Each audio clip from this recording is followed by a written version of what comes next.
আজকে আমরা যে বিষয়টি নিয়ে আলোচনা করব তা হলো পশুপালক যাযাবর বৃত্তি।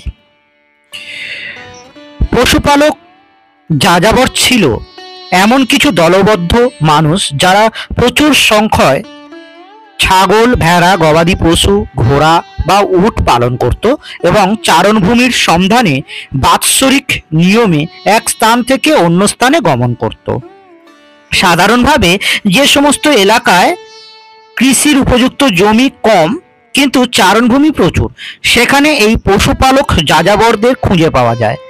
আগে মনে করা হতো এরা সভ্য কৃষিজীবী সমাজের বাইরে স্টেপি বা মরু অঞ্চল থেকে আগত রাষ্ট্রবিহীন, সামাজিকতাবিহীন, স্বাধীনচেতা একদল মানুষ।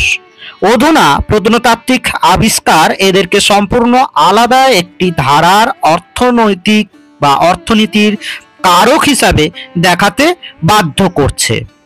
অ্যান্ড্রু সেরাট এর মতে প্রথম যুগের কৃষকদের কৃষি ও পশুপালন প্রযুক্তির একটি ভিন্ন ধারা হিসাবে এই পশুপালক যাযাবর বৃত্তির উদ্ভব। স্টেপি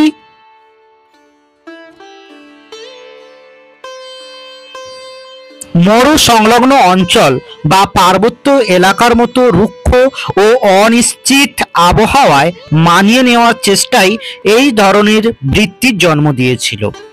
অ্যানাতোলি এম খাজানভ এর মতে এই ধরনের পশুপালন ভিত্তিক অর্থনীতি অনেক ধারায় আত্মপ্রকাশ করতে পারে।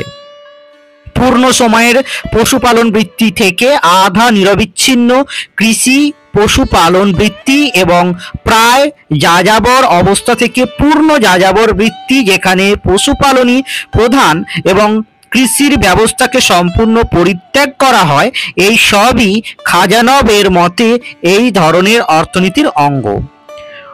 অনেক সমাজবিজ্ঞানীরা এই ধরনের জীবনযাত্রায় চলাচলকে বেশি গুরুত্ব দিয়েছেন, কিন্তু খাজানভের মতে কৃষিকাজ, পরিবেশ ইত্যাদি এক স্থান থেকে অন্য স্থানে অভিবাসনের কারণ হিসাবে কাজ করত।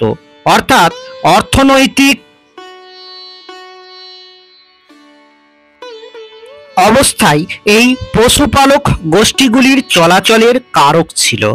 দ্বিতীয় যে বিষয়টি সমাজবিজ্ঞানীদের কাছে গুরুত্ব পেয়েছে সেটি হলো স্থায়ী কৃষিজীবী সমাজের সঙ্গে এদের সম্পর্ক।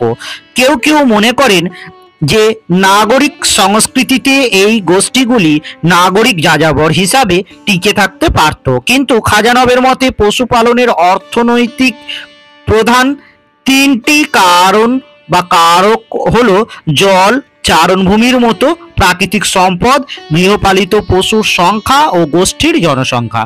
এই তিনটি কারক যেহেতু সর্বদাই পরিবর্তনশীল, সেই জন্য এই অর্থনীতি কখনোই স্বয়ংসম্পূর্ণ ছিল না। ফলে স্থায়ী কৃষিজীবী বা নাগরিক সমাজের কাছে এরা সাহায্য প্রার্থী হলেও নিজেরা কখনোই সেই ধরনের সমাজ গড়ে তুলতে পারত না।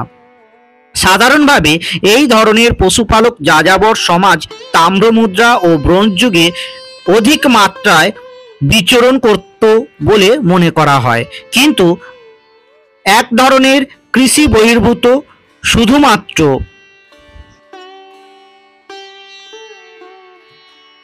গৃহপালিত পশুদের নিয়ে বিশেষ বিশেষ ঋতুতে চারণভূমির খোঁজে অভিবাসনকারী পশুপালক যাযাবর গোষ্ঠীর অস্তিত্ব পরবর্তী ব্রোঞ্জ যুগে ও প্রথম লৌহ যুগে বিশেষভাবে বিদ্যমান ছিল। ইউরোপীয় স্টেপি এবং মধ্য ও পশ্চিম এশিয়ার এই ধরনের গোষ্ঠীর খোঁজ পাওয়া যায়।